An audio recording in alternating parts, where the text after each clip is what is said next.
Hello students, welcome to PW Jammu Vidyapeeth YouTube channel. मेरा नाम है सक्षम और मेरे साथ सानिया मैम है। हम लोग जम्मू विद्यापीठ में बॉटनी की फैकल्टीज़ हैं।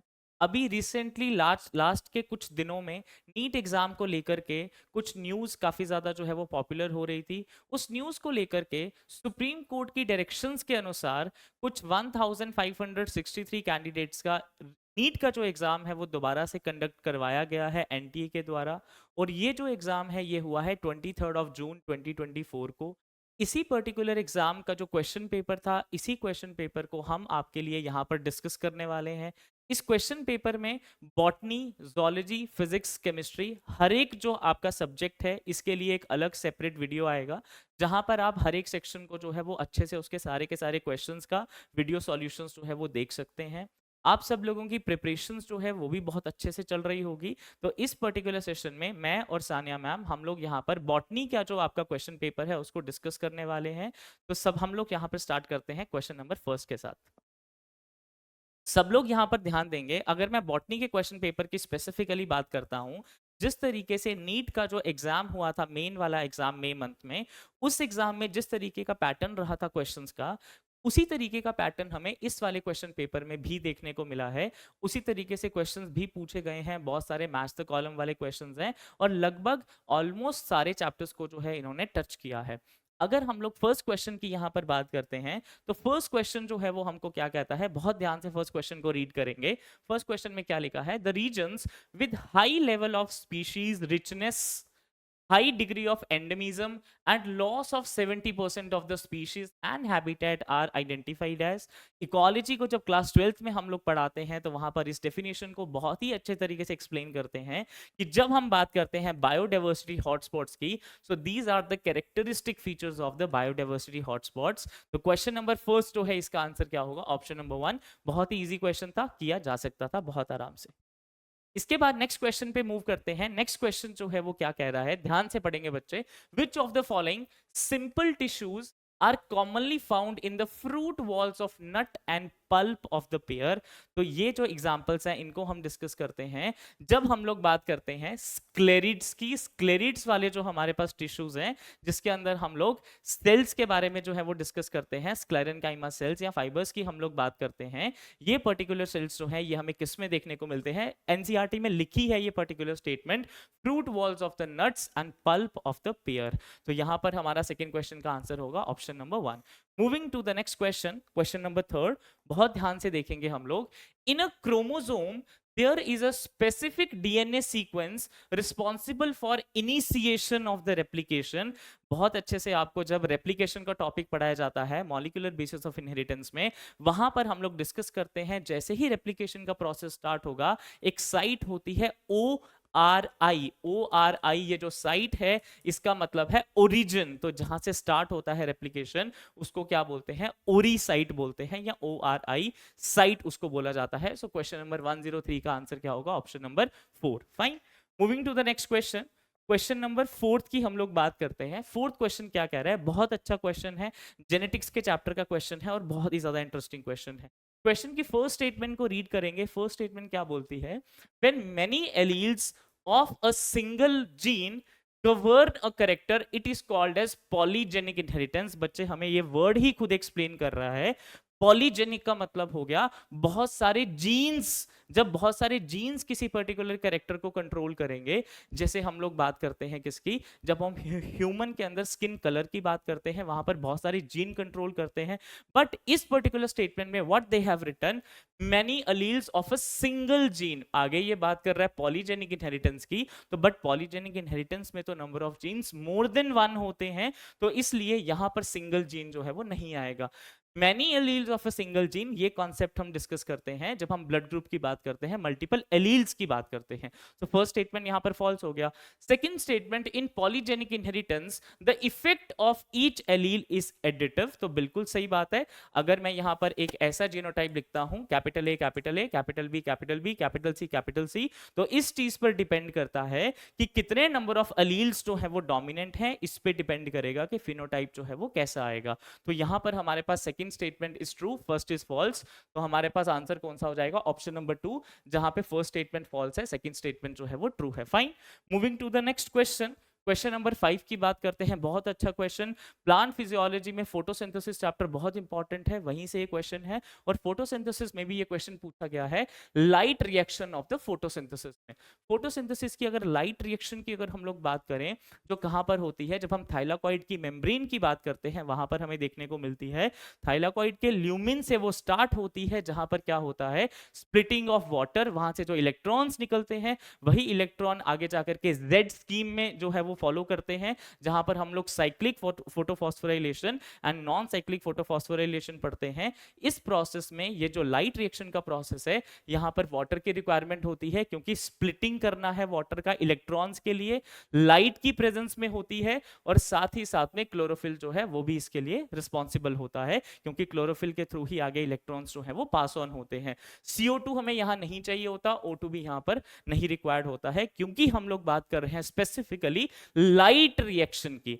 वैसे तो हमको CO2 रिक्वायर्ड होता है फोटोसिंथेसिस के लिए, बट वो कहां पर रिक्वायर्ड होता है, डार्क रिएक्शन में। तो यहां पर आंसर क्या हो जाएगा, option C, D and E।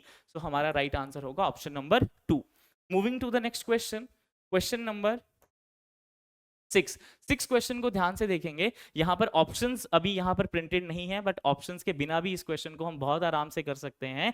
Cell the unit of life chapter में जब न्यूक्लियस को पढ़ते हैं, न्यूक्लियस का जो स्टार्टिंग का फर्स्ट पैराग्राफ की 3rd एंड 4th लाइन में ये इंफॉर्मेशन दी है कि फ्लेमिंग जो साइंटिस्ट हैं, उन्होंने जब डिस्कवरी की थी, उन्होंने ये बताया कि डीएनए की जब हम लोग बात करते हैं, उसको किसी बेसिक डाई के साथ अगर हम लोग ट्रीट करेंगे, तो वो हमको थ्रेड लाइक फॉर्म में दिखता है, जिसको उन्होंने नाम दिया था क्रोमैटिन का। हम लोग रॉबर्ट ब्राउन की बात करते हैं, जिन्होंने न्यूक्लियस को डिस्कवर किया है, तो हम बी को मैच करेंगे न्यूक्लियस के साथ।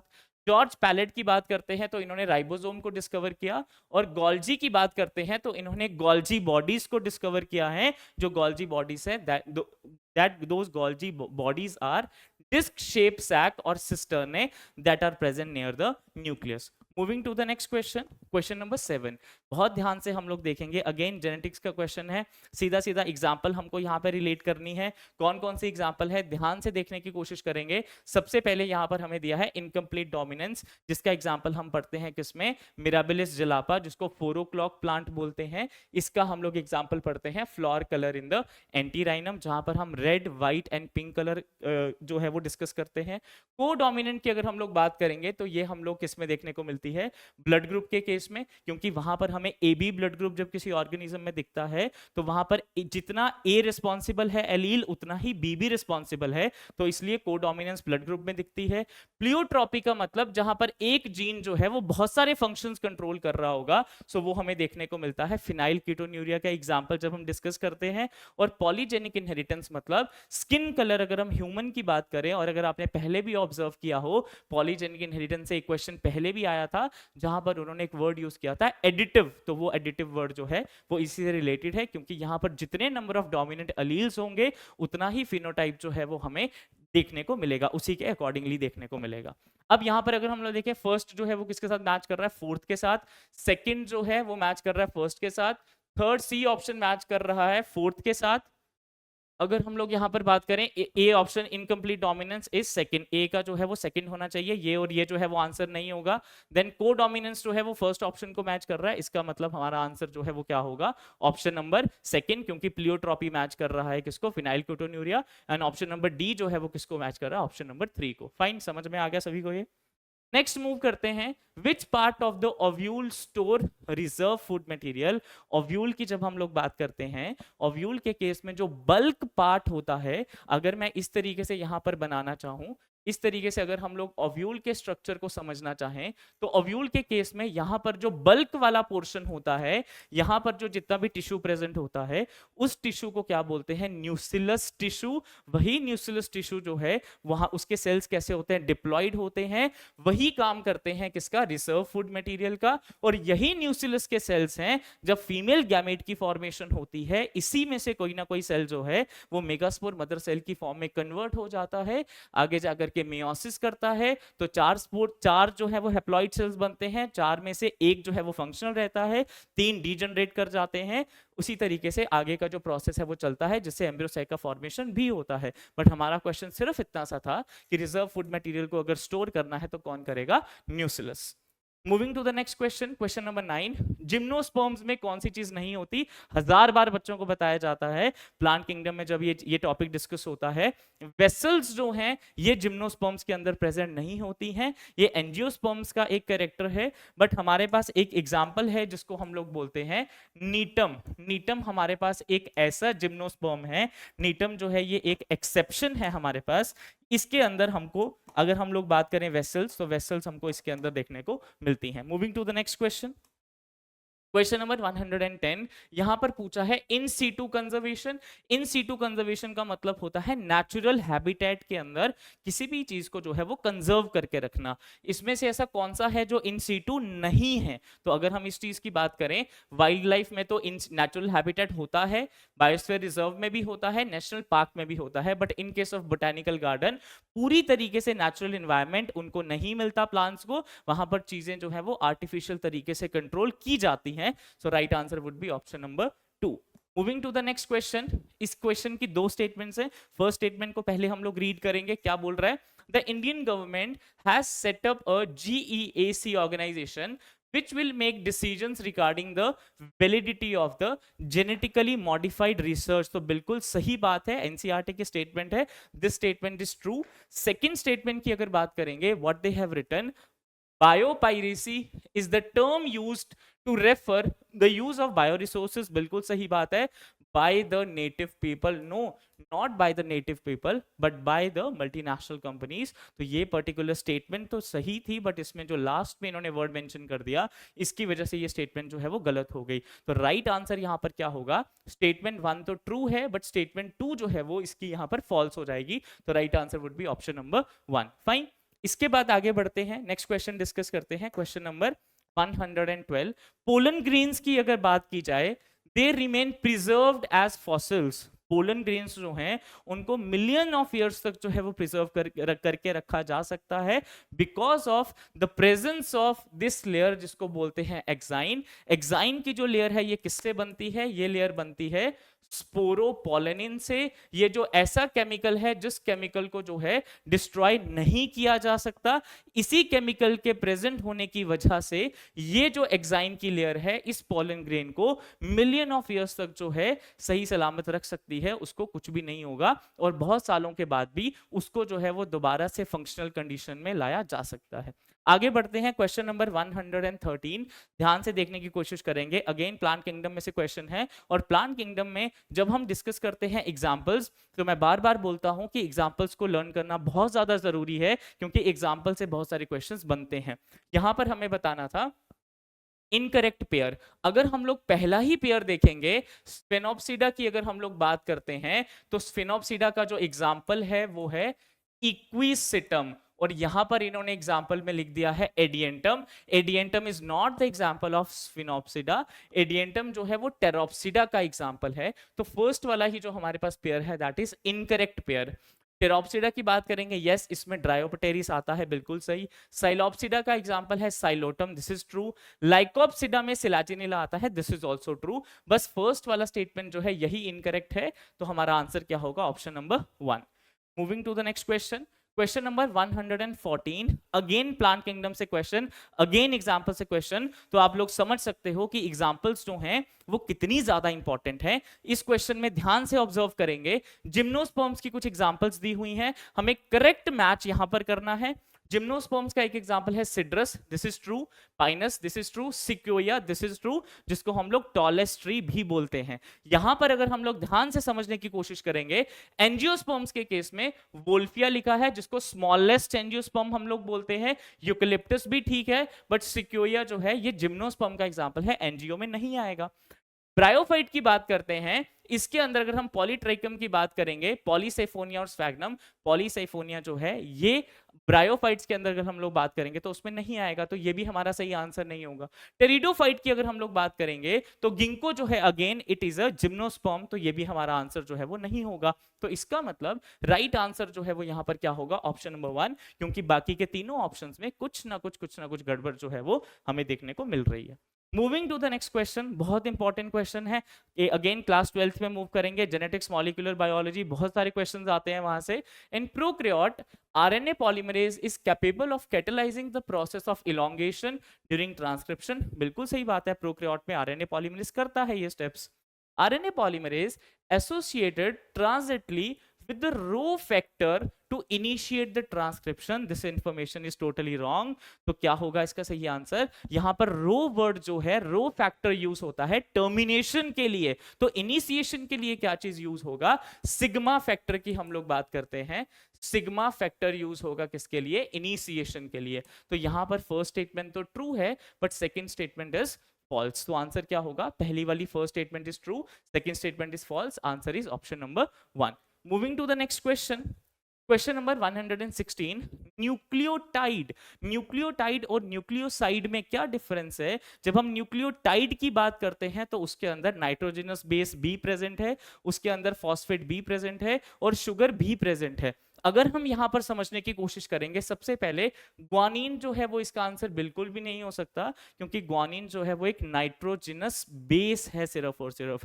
बट न्यूक्लियोटाइड के अंदर नाइट्रोजनस बेस बी होगा, फॉस्फेट बी होगा, शुगर बी होगा। अगर हम लोग बात करते हैं एडिनाइलिक, ये एडिनाइलिक एसिड की अगर हम लोग बात करते हैं, इसके अंदर जो है तीनों की तीनों चीजें प्रेजेंट है। इसमें एडेनिन भी प्रेजेंट है, इसमें शुगर भी प्रेजेंट है और इसी के अंदर फॉस्फेट भी प्रेजेंट होता है। यूरिडीन और ग्वानोसिन की बात करें तो ये दोनों के दोनों न्यूक्लियोसाइड हैं, तो ये भी इसका आंसर नहीं होगा। अगेन ये इंपॉर्टेंट है, आपको बताया जाता है लेक्चर्स के टाइम पे कि यहां से क्वेश्चन जो है वो बनेगा।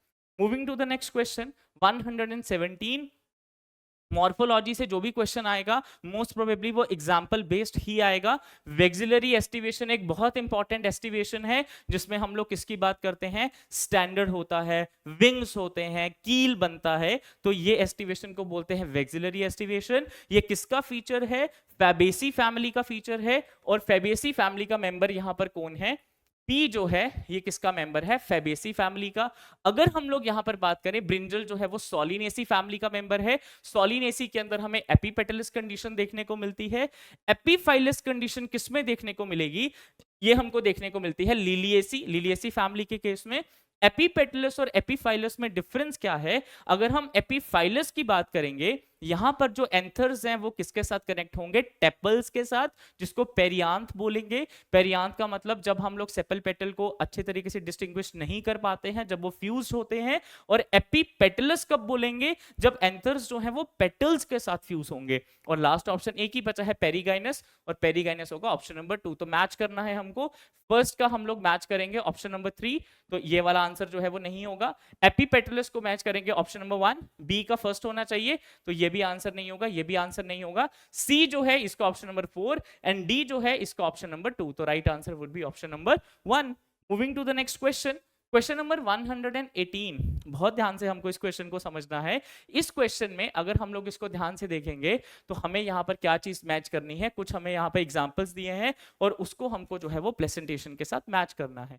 यहाँ पर आपको जो है वो पता होना, मतलब जब हम इसको पढ़ते हैं तो एक एक करके हमें हर एक की प्रेजेंटेशन जो है वो पढ़ाई जाती है, बट यहाँ पर इंपॉर्टेंट ये है, अगर हम मैरीगोल्ड की बात करते हैं तो मैरीगोल्ड के अंदर हमें बेसल प्रेजेंटेशन देखने को मिलती है। तो अगर इस तरीके से हम ऑप्शंस को देखेंगे, सिर्फ एक ही ऑप्शन ऐसा है जहां पर हमको ये वाला सीक्वेंस देखने को मिल रहा है। देखो इस तरीके के क्वेश्चंस में हमें बिल्कुल भी तुक्का नहीं लगाना है, अगर हम श्योर हैं तो ही हम इस क्वेश्चन को करेंगे, क्योंकि अगर हम बाकी सारे ऑप्शंस को देखेंगे, जैसे चाइना रोज के केस में एक्साइल प्लेसेंटेशन है, अगर हम मस्टर्ड की बात करें, मस्टर्ड के केस में पैराइटल प्लेसेंटेशन है, और अगर हम प्राइम रोज की बात करें इसमें फ्री सेंट्रल है। अगर आप किसी भी एक को लेकर के श्योर हो या दो को लेकर के श्योर हो, तो मैं ऐसा बोलूंगा, अगर आप इन चारों में से अगर दो ऑप्शंस को आप एलिमिनेट कर पा रहे हो और सिर्फ दो ही ऑप्शंस में आप फंस रहे हो, तो ऐसे केस में आपको कोशिश करनी चाहिए कि आप आंसर कर दो, क्योंकि 50-50% वहां पर प्रोबेबिलिटी है।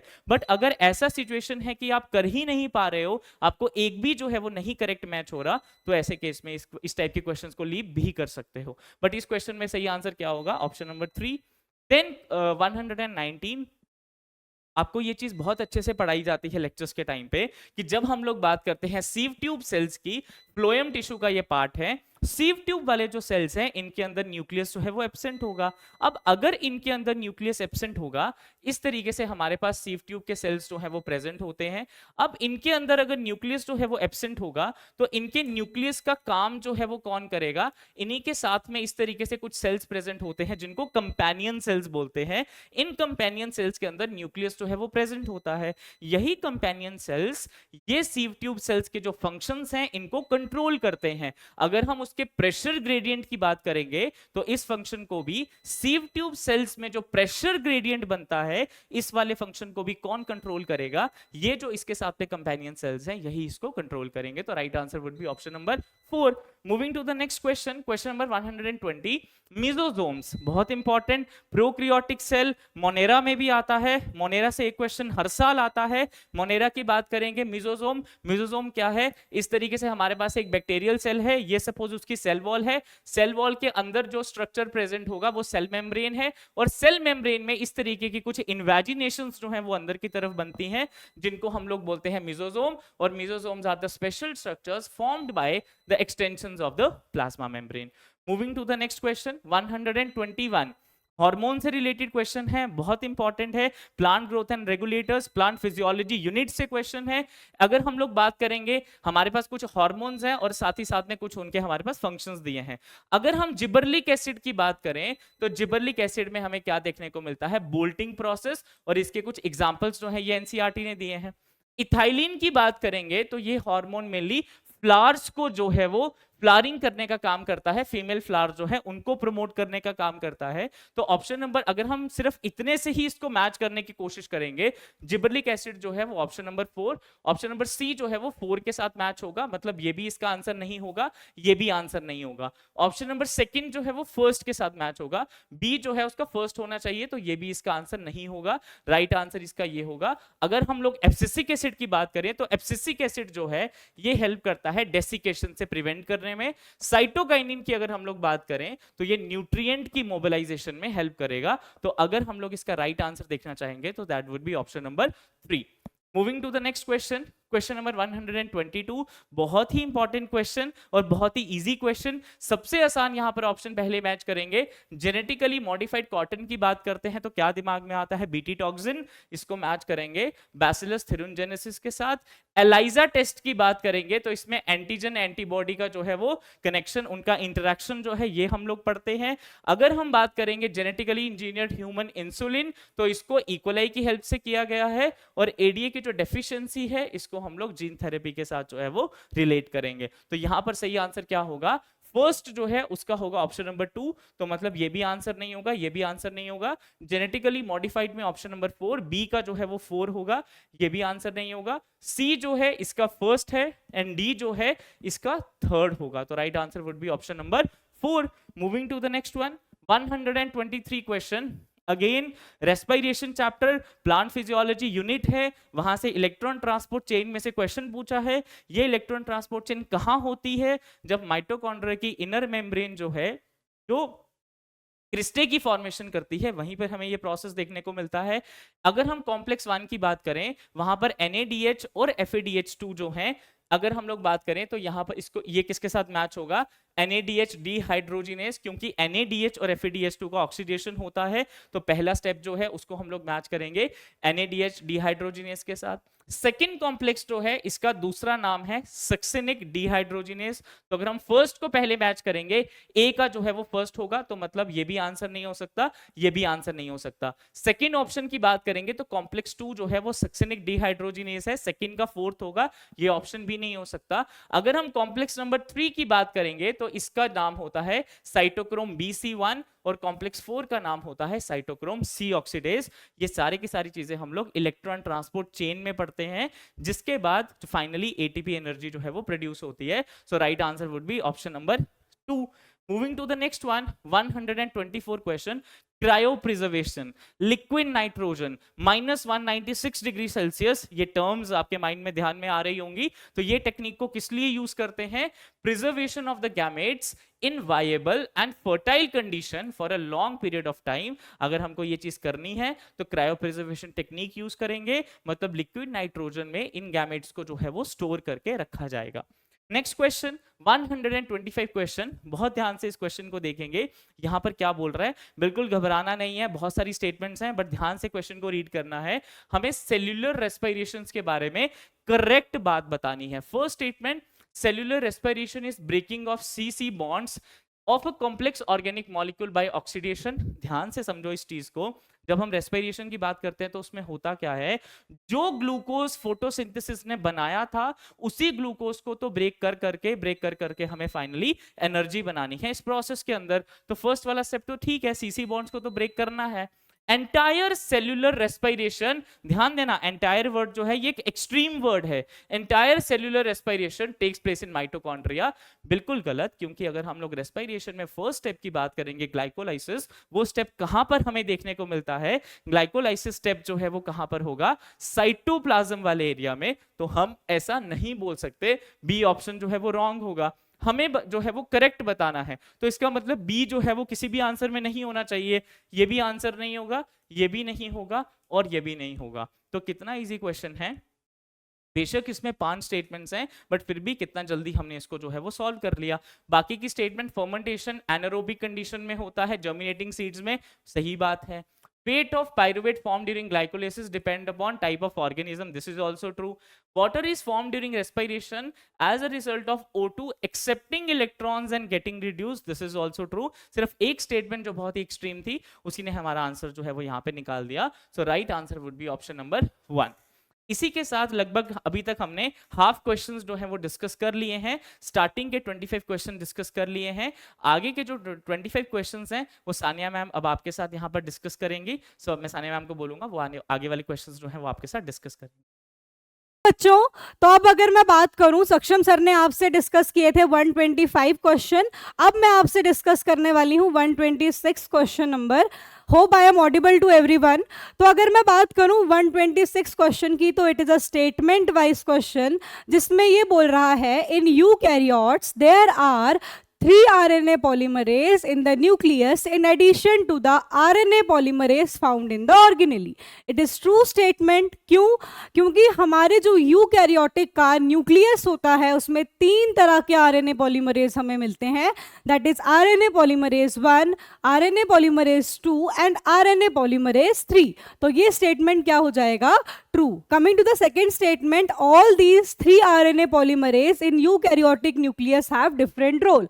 It is also true. इसका एक्सप्लेनेशन क्या होगा? हमारे पास हमने अभी डिस्कस किया 3 पॉलीमरेज हैं, RNA polymerase 1, RNA polymerase 2 and RNA polymerase 3, right. RNA polymerase जो है वो हमारा आरएनए बनाएगा, आरएनए पॉलीमरेज 2 जो है वो हमारा mRNA बनाएगा और snRNA बनाएगा बेटा, और जो RNA पॉलीमरेज 3 है वो हमारा tRNA फॉर्म करेगा, राइट। तो इसमें दूसरी स्टेटमेंट भी क्या है बेटा? ट्रू। तो हम ऑप्शन देखेंगे, both statement 1 and 2 are correct. तो इसका थर्ड ऑप्शन जो है बेटा, that will be a correct answer. Coming to the second question, जो कि है मैच द कॉलम का क्वेश्चन। अगर हम हिस्टोन की बात करें तो हिस्टोन क्या है बेटा? हिस्टोन पॉजिटिवली चार्ज है, क्योंकि उसमें बेसिक प्रोटीन है जैसे आर्जिनिन और लाइसिन। तो ए का क्या हो जाएगा बेटा? थर्ड। तो ए का थर्ड किस किस में है? इसमें और इसमें। Coming to the nucleosome, nucleosome क्या है?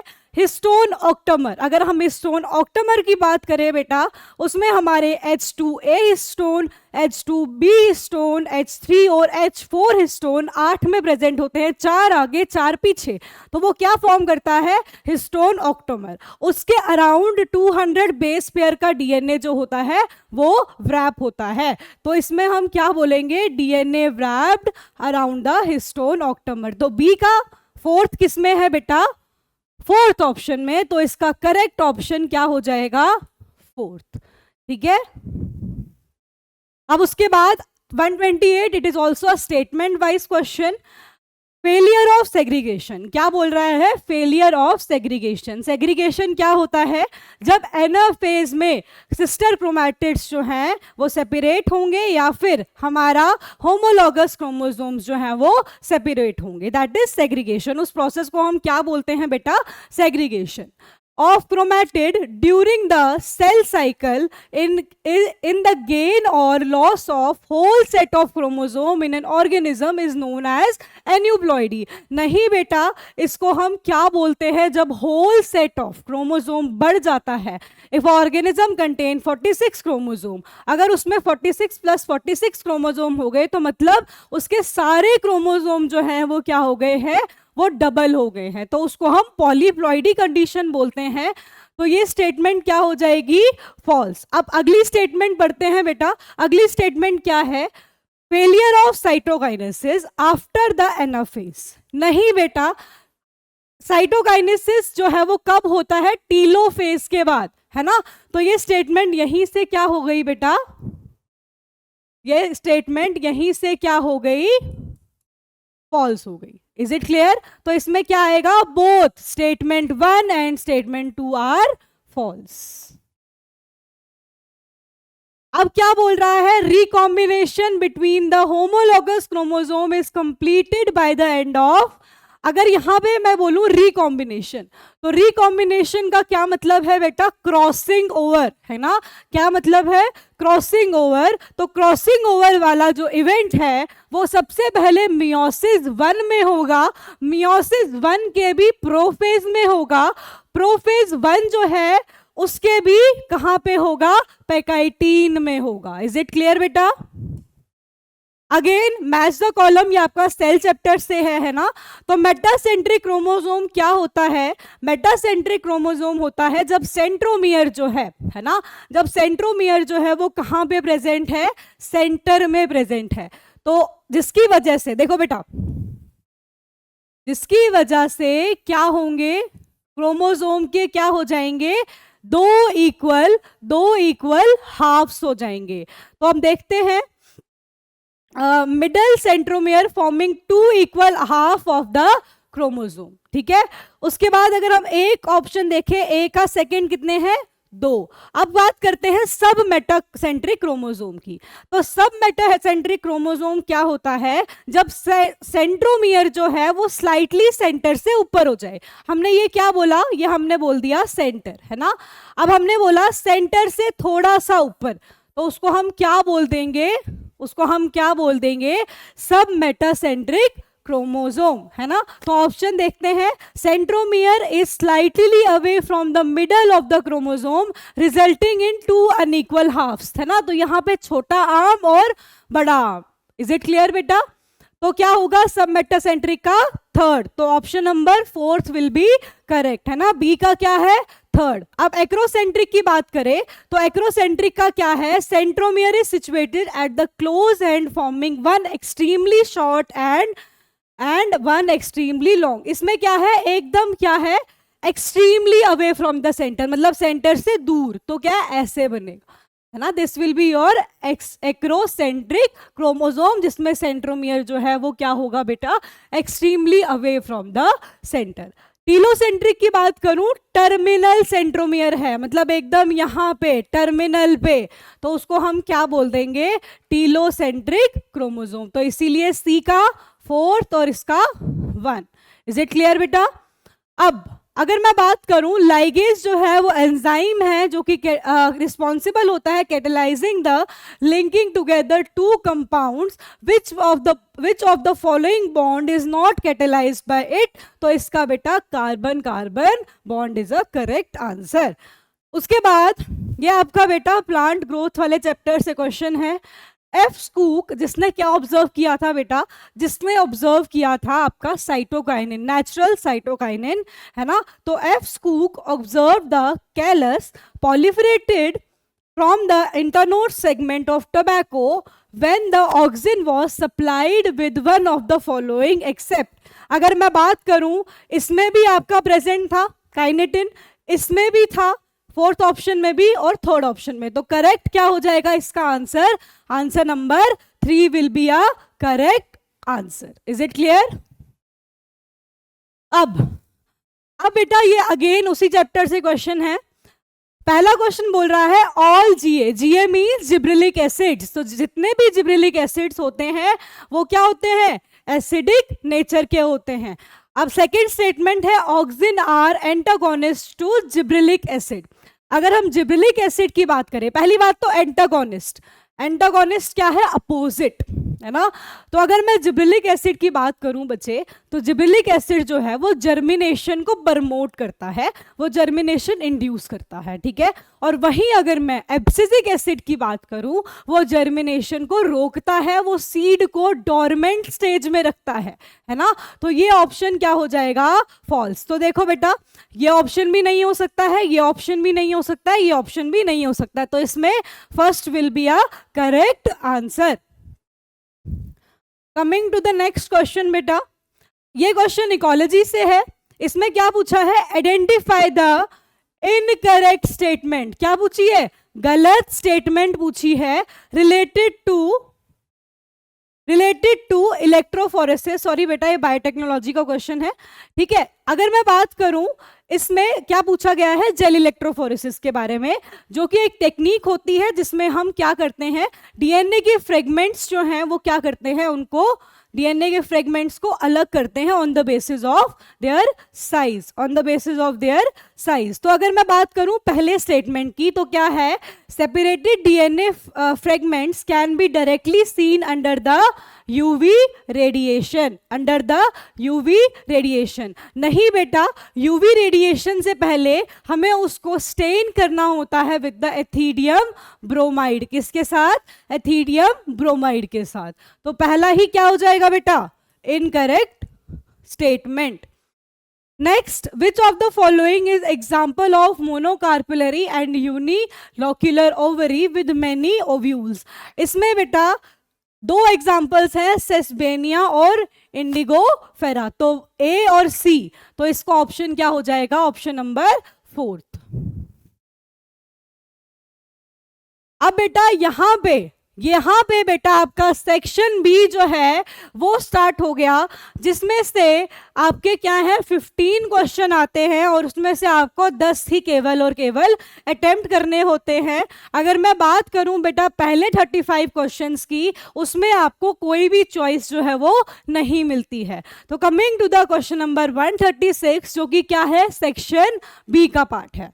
तो इसमें क्या बोल रहा है? इन द लैक ऑपरॉन, है ना, in the lac operon the Z gene code for beta galactosidase, it is true, है ना, which is primary responsible for hydrolysis of lactose into galactose and the glucose. It is also true, lac operon हमारा prokaryote bacteria में पाया जाता है, जिसमें जो ये जेड जीन है, जेड स्ट्रक्चरल जीन जो है वो क्या करेगा? वो कोड करेगा बीटा गैलेक्टोसाइडेज के लिए और वो लैक्टोज को तोड़ देगा into glucose and galactose. Is it clear? तो पहला स्टेटमेंट क्या हो जाएगा? सही।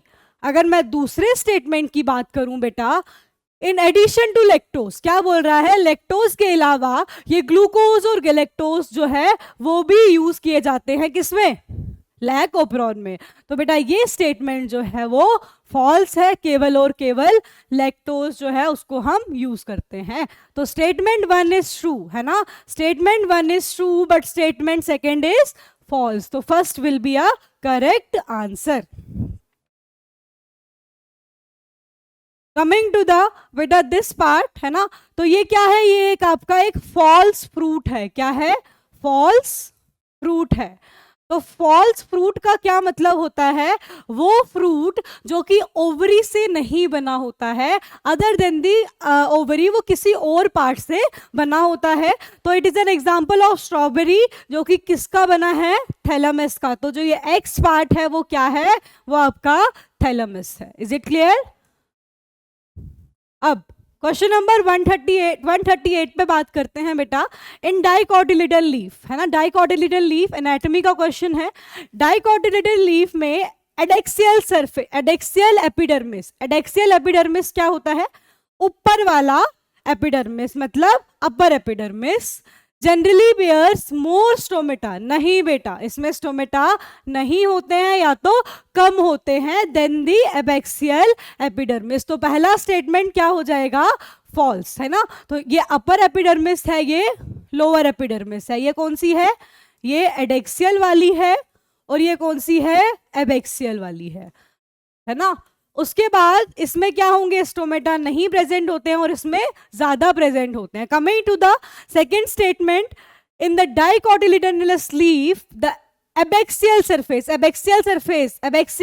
Adaxial place sorry in dicotyledonal leaf, actually light की शेड पड़ रही है, in a dicotyledonous leaf the adaxial placed palisade parenchyma is made up of elongated cells. तो एडेक्सियल सरफेस की बात कर रहा है, तो बेटा एडेक्सियल सरफेस क्या हो गया, अपर एपिडर्मिस। जब आप इस लीफ का सेशन देखोगे तो ये क्या हो जाएगी, अपर एपिडर्मिस, ये क्या हो जाएगी, लोअर एपिडर्मिस। यहां पे आप क्या आ जाते हैं, स्पॉन्जी, यहाँ पे आप क्या आ जाते हैं, पैलिसिएड पेरेन्काइमा। क्या आ जाता है, पैलिसिएड पेरेन्काइमा। यहाँ क्या आ जाता है, पैलिसिएड पेरेन्काइमा। और यहाँ पे क्या आ जाते हैं आपके स्पॉन्जी वाले पेरेन्काइमा, है ना।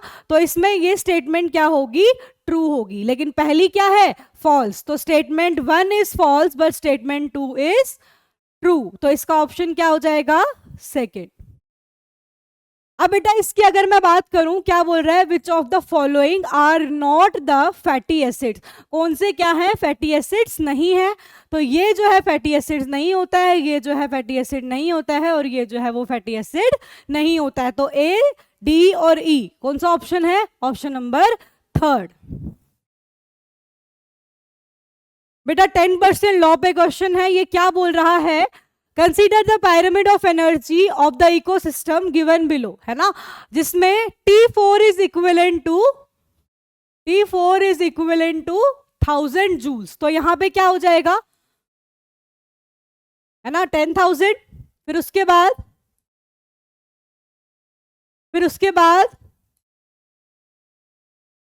तो इसका ऑप्शन क्या आ जाएगा बेटा, ऑप्शन नंबर 4 जो है इसका आंसर हो जाएगा।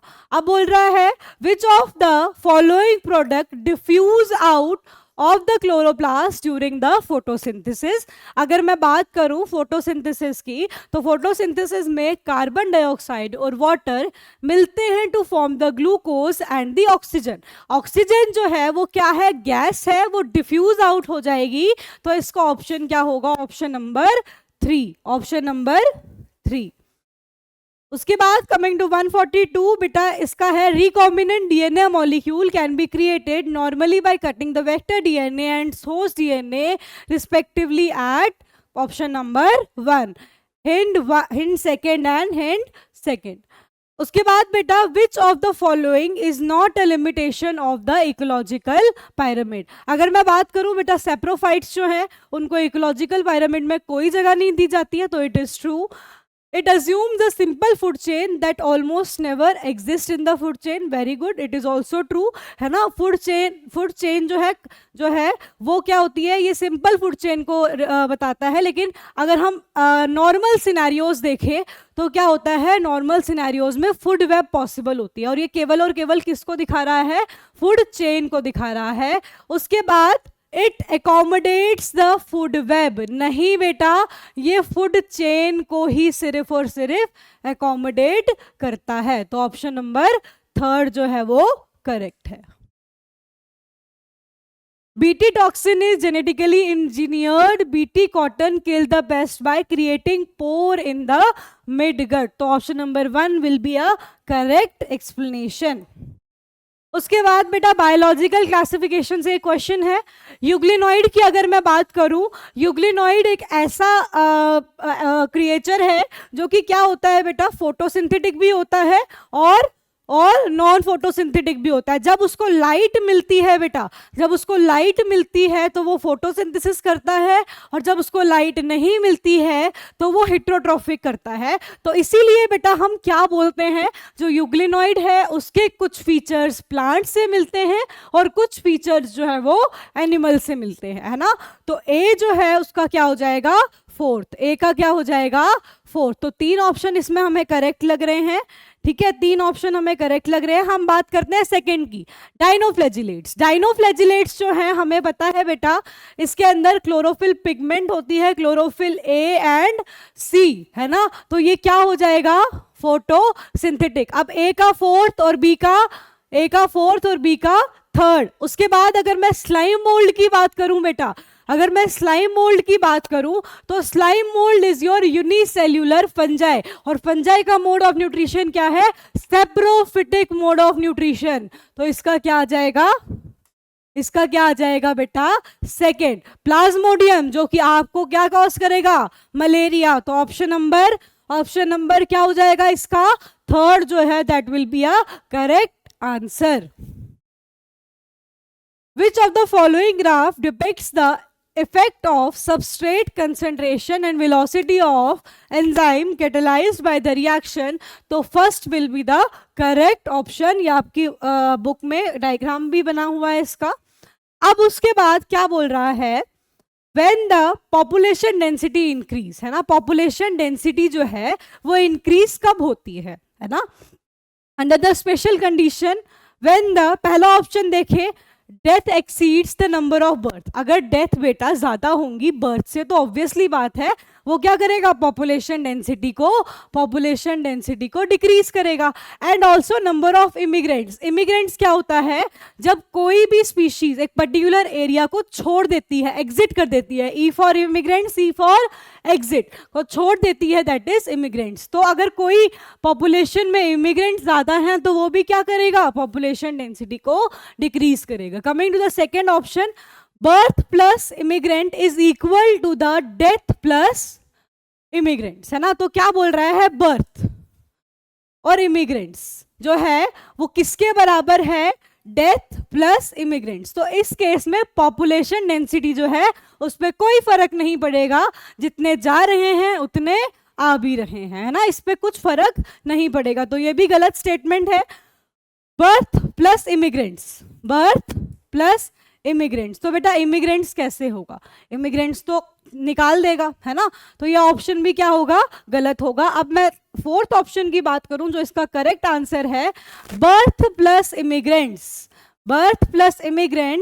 जब उसका सम ज्यादा होगा किसके, मोर होगा किसके, डेथ प्लस इमिग्रेंट्स। ऑब्वियसली बात है, बर्थ क्या है, बर्थ रेट क्या है, कितने अमाउंट ऑफ बर्थ हो रहे हैं, that is birth rate. Immigrants कितने बाहर से उस पॉपुलेशन में आ रहे हैं, दैट इज इमिग्रेंट्स। अगर वो ज्यादा हुए किससे, डेथ और इमिग्रेंट से, तो क्या होगा, तब पॉपुलेशन जो डेंसिटी है वो इंक्रीज होगी। तो इसका क्या आंसर हो जाएगा, fourth. Coming to the 148 genetics का क्वेश्चन है बेटा। तो क्या बोल रहा है, with a tall pea plant with a round seed was selfed, है ना। टॉल पी प्लांट, तो टॉल के लिए हम टी यूज करते हैं, है ना, और राउंड के लिए R, was self, it produces the progeny tall plant and round seed, और tall plant and wrinkle seed. इसका ऑप्शन जो है वो फोर्थ है। मैं इसको आपको क्रॉस बना के दिखाऊंगी तो उससे आपको समझ आ जाएगा, कैपिटल टी, कैपिटल आर और स्मॉल आर। इसको क्या किया, सेल्फ किया, सेल्फ मतलब आपस में ही इसको क्या करा दिया, इंटरब्रीड करवा दिया, है ना। अब बेटा जब इसका गैमीट बनेगा वो क्या बनेगा, टी आर, है ना, इज इट क्लियर। इसका क्या बनेगा, टी आर और टी आर। अब जब आप इसको फ्यूज करोगे, जब ये फर्टिलाइज करेंगे तो क्या हो जाएगा, टॉल और राउंड सीड मिलेंगे, और दूसरा टॉल और व्रिंकल्ड सीड मिलेंगे। तो इसका आंसर क्या हो जाएगा बेटा, फोर्थ। इसका क्या हो जाएगा, correct answer. Coming to question number 149, अगर मैं बायोडाइवर्सिटी हॉटस्पॉट की बात करूं तो इसका ऑप्शन नंबर फोर्थ जो है वो करेक्ट है। सैक्रेड ग्रुप्स की बात करूं, पहले हम देख लेते हैं, एक ही ऑप्शन से बेटा, एक ही ऑप्शन से आप इसका आंसर निकाल सकते हो जो कि क्या है, 1। उसके बाद सैक्रेड ग्रुप की बात करूं तो 1, जोहांग जसबाग साउथ अफ्रीका की बात करूं तो इसका क्या हो जाएगा? सेकंड। एलियन स्पीशीज जो है वो बेटा क्या है? Parthenium. Coming to the next question बेटा, अगर नेक्स्ट क्वेश्चन की बात करूं तो नेक्स्ट क्वेश्चन क्या कह रहा है? राइबोलोज 1,5 बिस्फॉस से 3 फॉस्फेटग्लिसरेट बनता है, तो ये कार्बोक्सिलेशन स्टेप है। ये क्या है? कार्बोक्सिलेशन वाला स्टेप है। अगर 3 फॉस्फोग्लिसरेट से ट्रायोस फॉस्फेट बनता है तो ये रिडक्शन वाला स्टेप है। और ट्रायोस फॉस्फेट से राइबोलोज 1,5 फॉस्फेट वापस से फॉर्म हो रहा है, तो ये क्या होगा? ये रीजेनरेशन वाला स्टेप होगा। तो इसका correct answer will be third. तो thank you so much everyone, thank you so much everyone. आपने हमारी वीडियो बहुत पेशेंटली सुनी। अब अपने क्वेश्चन जो हैं वो डिस्कस हो गए हैं। तो बेटा आपके लिए एक इम्पॉर्टेंट या फिर हम बोल सकते हैं गुड न्यूज़ है। पीडब्ल्यू जम्मू विद्यापीठ जिनके 600 प्लस मार्क्स हैं उनको फ्री यकीन बैच दे रहा है हमारे ऑफलाइन सेंटर में। उसके अलावा बेटा और भी स्कॉलरशिप्स है जिनके 500 प्लस है, 400 प्लस है, 300 प्लस है। तो बेटा उसके लिए आप जम्मू विद्यापीठ जो कि छन्नी रामा में है, पैसिफिक टावर में है, शॉपर स्टॉप के सेकंड फ्लोर पे है ना, उसमें आप विजिट कर सकते हैं। और आप फर्दर डिटेल्स के लिए जम्मू विद्यापीठ ज़रूर आइए, एक बारी ज़रूर विजिट करिए। Thank you so much.